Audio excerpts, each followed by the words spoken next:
media mandinoswera ndichiona kuti nyaya dziri kufamba sei.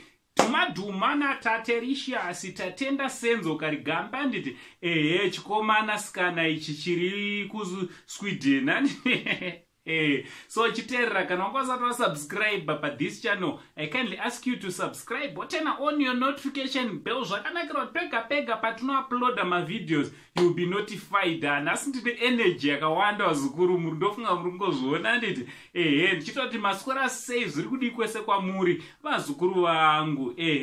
So makasununguka wazukuru nge muri munotinyorera zvakare panhamba dziri panapa muchitipawo masuggestions enyu, noti channel ino yaisi yasekuru asi channel ndedu tesa nditi also mosharewo mavideos edu nehama neshamwari kuti tigare tiri updated, entertained, also educated nechannel yedu ino anditi so vazukuru vasekuru seindi Queen.Delicious akabata amboratidzira kamwe kaskiti anditi akaida ungotizivisa kuti aiwa akazowana basa rebrand ambassador kunyaradzo funeral services anditi tichiti makorokoto kuna Queen.Delicious. I know very well kuti anga akamirira mukana wakadai kwenguva yakareba anditi tichitoti makorokoto nekuva brand ambassador wekunyaradzo funeral services anditi so vazukuru munofungeiwo nezvaQueen.Delicious